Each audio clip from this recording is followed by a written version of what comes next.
Rain soaked her coat, but Evelyn didn't care. She moved through the fog like a ghost, one trembling hand gripping a cheap black umbrella, the other buried deep in her coat pocket.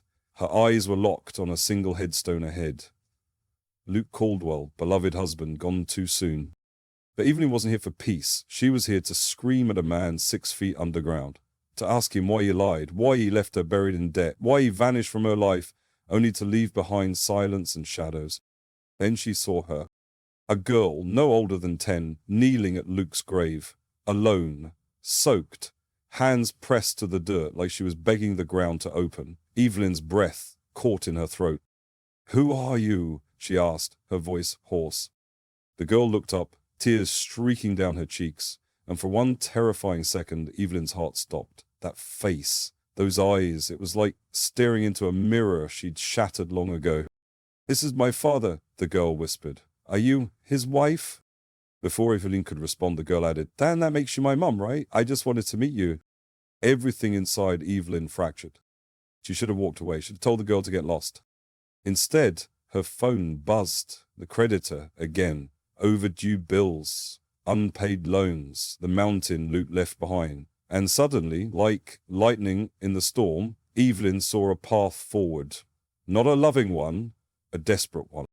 She smiled. "Oh, what's your name?" "Lana," the girl said. Evelyn nodded slowly. "All right, Lana, you can come with me, but you better be useful." What happened next would unravel everything. Because Lana wasn't just any child. She was the daughter Evelyn never knew she had, the one she'd been told had died at birth. And what began as a twisted act of convenience would spiral into a nightmare of abuse, buried secrets, and a final revelation so gut-wrenching it would shatter everything Evelyn thought she knew about her past, her husband, and herself. So before you judge Evelyn, ask yourself this. What would you do if the child you hated most turned out to be the one you lost? Stay with us. The truth is just getting started. Evelyn paced her kitchen at midnight, the floor creaking beneath her bare feet. Outside, the rain hadn't stopped since the cemetery. Lana was asleep in the guest room, or at least Evelyn hoped she was. She hadn't spoken much since they returned, just nodded when told to eat, flinched when Evelyn raised her voice to the microwave, and stared out the window like she was waiting for someone to come take her back. Yeah. Edward didn't blame her. She wasn't motherly. She barely knew how to talk to a child, let alone love one that reminded her of every mistake she'd ever made.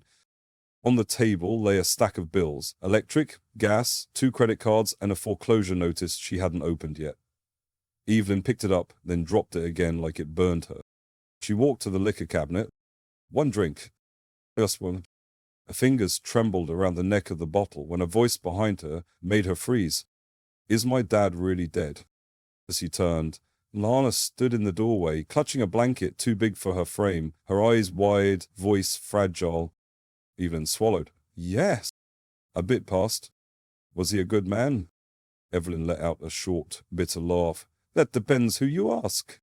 "I liked his voice," Lana said. "I used to listen to him talk to the nurses on the phone. He sounded kind."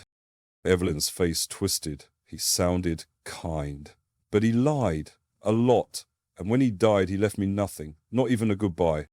Silence stretched between them like a fault line. Then Lana said something that made Evelyn's skin prickle. "I think he left me instead." Evelyn stared. Lana looked down. "The other kids in the home, they said I was a mistake, that I ruined things. That's why no one came for me." The bottle slipped from Evelyn's hand and shattered on the floor. She didn't remember walking toward Lana, but suddenly she was kneeling, grabbing the girl's shoulders harder than she should. "Why would you say that? You don't know anything." Lana didn't flinch. She only whispered, "You're crying." And that Evelyn was hot, silent tears sliding down her face like they had a mind of their own. She let go, standing abruptly, turning away. "Go to bed." But Lana didn't move.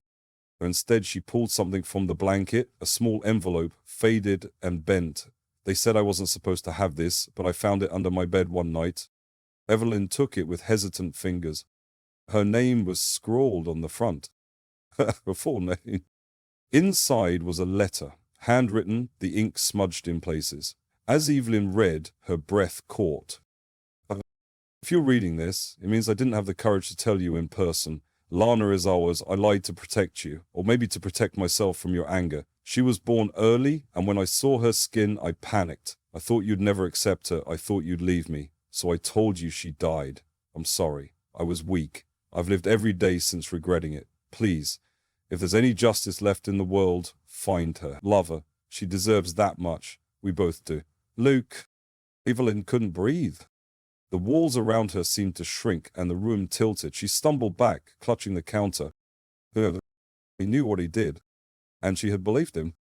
Her daughter, her real, living daughter, had grown up abandoned, unloved, and Evelyn had spent 10 years mourning a grave that held nothing but lies. The rage came swiftly, like a storm, and she grabbed a plate and hurled it against the wall. Then another. Glass rained down in sparkling arcs, her screams echoing in the narrow kitchen. Lana didn't move. He stood in the same spot, watching, not scared, just sad. When the last dish broke, Evelyn collapsed into a chair, sobbing. I didn't know, she whispered. I didn't know. Lana moved closer, cautiously, like approaching a wounded animal. Then she did something unexpected. She reached down and touched Evelyn's hand. You didn't know, she said gently, but now you do. Evelyn looked at the girl's fingers, so small, so fragile, wrapped around her own. A child who had every reason to hate her, but still offered comfort. I don't deserve this, Evelyn muttered. Lana shrugged. Maybe, but I'm still here. For the first time in years, Evelyn felt her heart ache in a way that wasn't bitter. It was soft. She pulled Lana close and hugged her, really hugged her, not out of guilt, not for appearances, but because she needed it. They both did. Outside, the rain finally stopped. Evelyn woke the next morning with a sore back and swollen eyes. Her kitchen still looked like a war zone. Broken glass glinted from every corner, the remnants of her rage scattered like bones. Lana had quietly swept a path to the coffee machine and left a sticky note. It was sad. I'm not mad. Evelyn stared at it, her chest tight. That little girl, the one she'd nearly shattered with her bare hands just days ago, kept showing up with forgiveness. It was unbearable. But as she cradled a cup of coffee, a dark thought crept in. How could Lana be her child? The skin, the hair, the eyes. Everything about Lana screamed someone else's DNA. Evelyn had been pale as snow her whole life, Luke too. Their families were old line, as her father used to say, uncomplicated, clean heritage. There was no way. She needed answers. She dug through the closet, yanking down the same dusty wooden box she hadn't touched in years, the one marked hospital records. Inside, beneath the discharge papers and insurance forms, was the sealed envelope Luke had never opened. It was addressed to both of them. Her fingers trembled as she ripped it open. What she found made her vision blur. Genetic analysis. Notes from the neonatal specialist. And at the bottom, DNA results. She skimmed the page, then read it again, slower this time. Her name was there, and so was Luke's. But what shocked her most, a highlighted line that read, a patient E. Cardwell carries a recessive melanogenic gene inherited from maternal grandmother's side. Expressed phenotype in offspring confirmed. Outcome, biologically consistent. Evelyn nearly dropped the paper. She didn't understand it all, but the meaning was clear. She could have given birth to a mixed-race child. Her daughter's skin wasn't a mistake. It wasn't someone else's, it was hers. She sat in silence, the truth gnawing at her soul. Then came the fury, not at Lana this time, but at Luke. He had seen their child and decided she wasn't good enough. It buried her in shame before she could speak her first word. And Evelyn, she'd been complicit in that silence for 10 years. The doorbell rang. Still shaking, Evelyn opened it to find a woman in a pressed navy blazer. Her badge glinted in the morning sun. Guard services, the woman said briskly. We've received a call. About what? Evelyn asked, her voice suddenly dry. About a minor, Lena Davis. Someone reported signs of emotional and physical abuse. Garnett's knees nearly buckled. No, there's been a misunderstanding, she stammered. She's my daughter. Do you have legal guardianship? I was going to file, Evelyn lied. We're blood, I can prove it. I'll still need to speak with the child, the agent said, stepping forward. Panic surged through Evelyn. Lana had every reason to say something. She had endured more than most adults could bear. One word, one sentence, and they'd take her away. Lana came down the stairs slowly, wearing the same dress she'd been hiding in when Evelyn found her. The social worker knelt. "Hi, sweetheart. I'm just here to check on you. Has anyone hurt you?" Lana looked at Evelyn, their eyes locked. A long pause. Then Lana shook her head. "No, ma'am, she's my mum. She found me." Evelyn felt tears press behind her eyes again.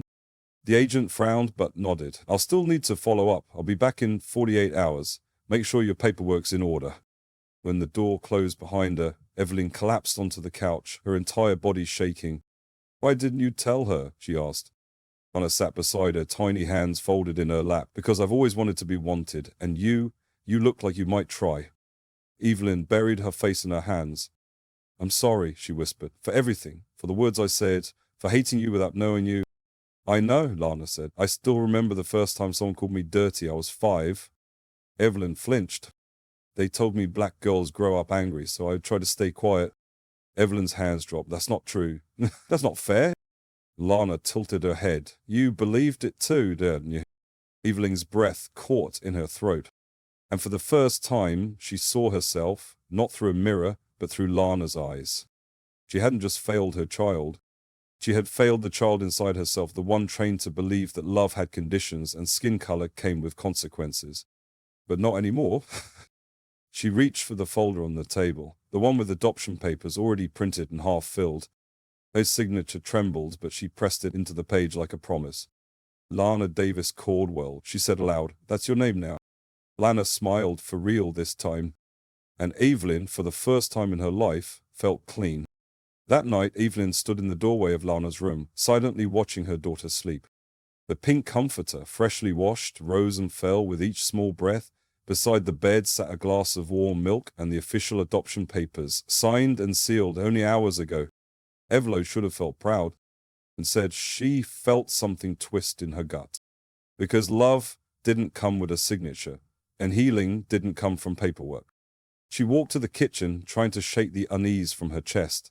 But when she opened the fridge and saw the jug of mop water she'd once forced Lana to use as punishment, the memory slammed into her like a freight train.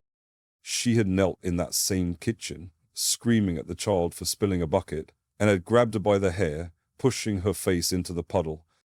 "Clean it with your body, you filthy little thing." Evelyn gripped the counter, bile rising in her throat. That wasn't discipline, that was violence, and it lived here between these walls, poisoning the air. A knock at the door broke the silence. It was almost midnight. Evelyn opened the door cautiously and froze. It was Officer Denning, the same cop who'd responded years ago when Luke collapsed in that gas station parking lot, a family friend, a nosy one. "Evening," he said, tapping his flashlight against his leg. "Sorry to come by so late. Just got a call. Thought you should hear it from me first." Evelyn's heart dropped. "What happened?" "But there's been a report. Someone from the orphanage called it in. They say Lana has old bruises, faded but still visible, wrist marks, back scars. Either one's blood ran cold. They're requesting a welfare check. You'll need to bring her in tomorrow morning." She nodded numbly, her voice gone.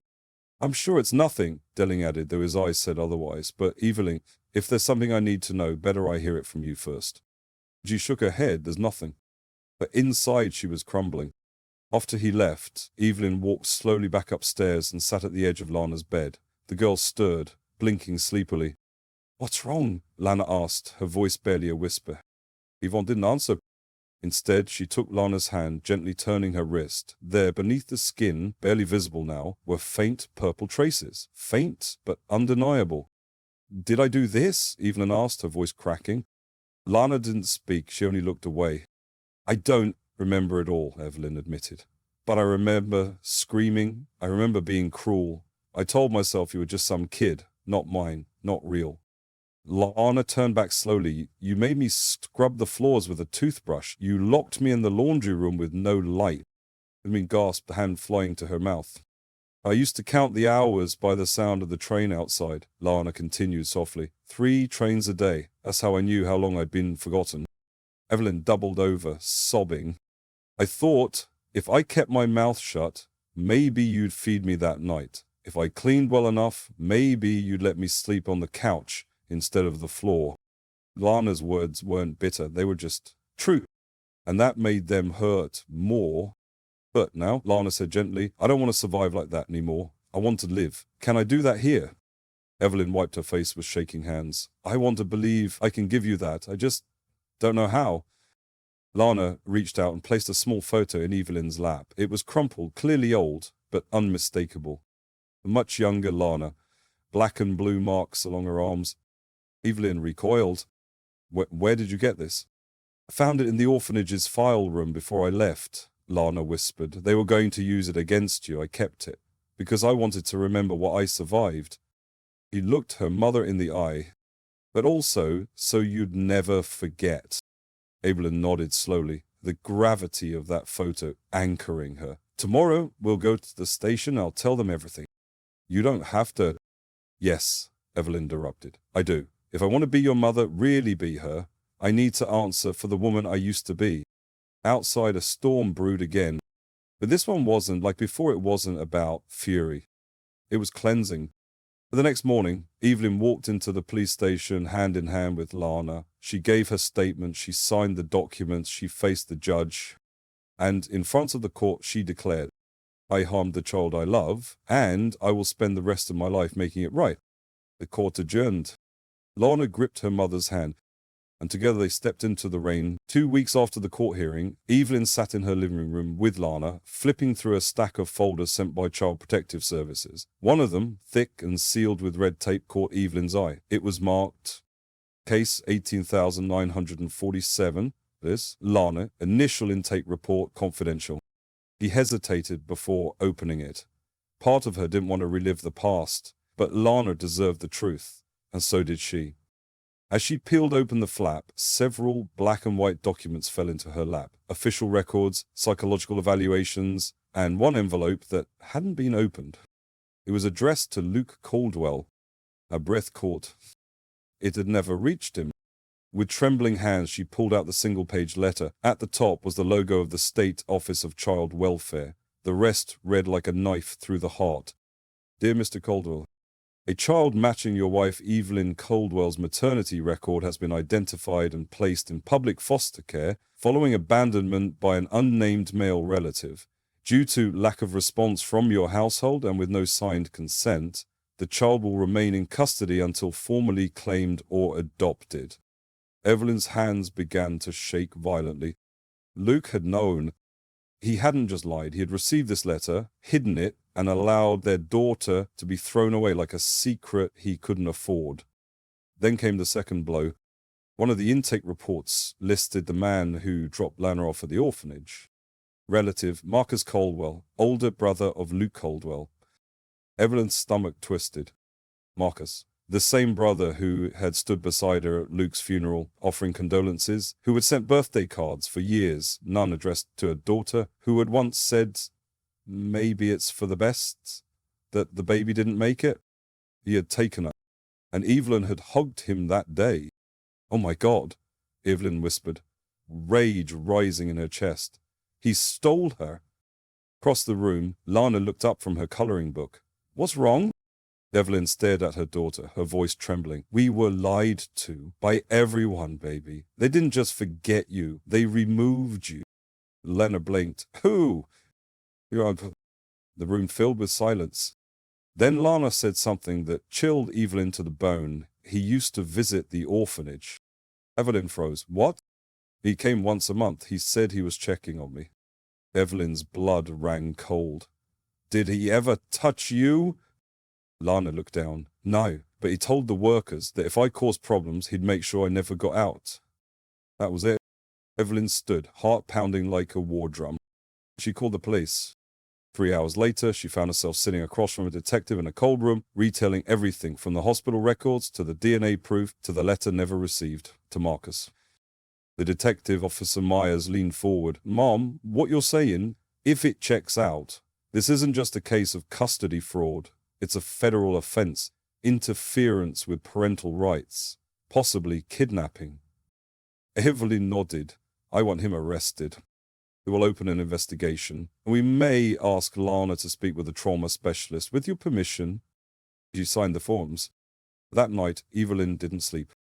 She sat by Lana's bed, watching her breathe. Her baby, the one she'd mourned for a decade, had lived through a quiet, invisible horror, and the people who should have protected her had instead become her jailers. By morning, there was a knock at the door. This time, it wasn't CPS or the police. I think it was Marcus Cardwell. Evelyn's body locked up as she opened the door. Marcus stood there, smug as ever, holding a bouquet of white lilies. "I heard you've been stirring up old ghosts," he said smoothly. "That's dangerous business, Eve." She said nothing. "I just came to say this. Sometimes keeping secrets is what protects a family. You start tearing that down, you better be ready for the whole house to collapse." Evelyn smiles, not kindly. "Funny," she said, "because I just rebuilt this house with the only thing that matters." "And what's that?" Marcus sneered. "The truth." Police lights flared behind him. He turned too late. Two officers stepped forward. "Marcus Caldwell, you're under arrest for child endangerment, unlawful custody interference, and obstruction of parental rights." Evelyn didn't blink as he was handcuffed. Lana stood behind her, small but unshaken. As Marcus was taken away, Lana whispered, "Is he gone now?" Evelyn, "No, he'll never hurt you again." In that moment, Evelyn understood the full weight of truth. It didn't just set them free, it gave them back everything they'd been denied. Love, justice, family. And from that day forward, Evelyn vowed never to bury the truth again, no matter how dark, no matter how painful, because what we bury doesn't stay buried. And sometimes digging it up is the only way we heal. It had been 3 months since Marcus Caldwell was sentenced. 3 months since Evelyn testified in open court, her voice steady but her hands trembling. 3 months since Lana finally slept through the night without flinching at every creak of the floorboards. 3 months since the town stopped whispering behind Evelyn's back. Or maybe she just stopped caring. But the biggest change hadn't come from the courtroom. It came from a piece of paper. A name change petition. They were sitting at the courthouse again, this time not for justice, but for identity. "Are you sure about this?" Evelyn asked softly, as Lana stared at the form in her lap. Lana didn't answer right away. Her thumb traced the signature line again and again. "I want to choose," she finally whispered. "For once, I want something that's mine." The judge entered the room. Lana stood tall, back straight, voice calm. "I'd like my legal name to be Lana Evelyn Caldwell," she said, "because I want to carry her name, not because I have to, but because I choose to." Evelyn's heart swelled and shattered in the same breath. She hadn't earned it, but Lana gave it anyway. As they left the courthouse hand in hand, something unexpected happened. A woman approached them, mid-40s, tired eyes, holding a camera. "Sorry to intrude," she said, "but I work with a local non-profit. We're building a campaign for foster reform. When we heard your story, we were moved. Would you consider sharing it publicly? We think it could help others." Evelyn opened her mouth to decline. Havana spoke first. "Yes," she said. "I want people to know what hiding the truth costs." And what healing looks like. The next week, their interview aired online. Lana told the world about the room with no light, the lies she'd lived under, the family that threw her away, and the woman who found her, broke her, and then built her back up with bare hands and honest love.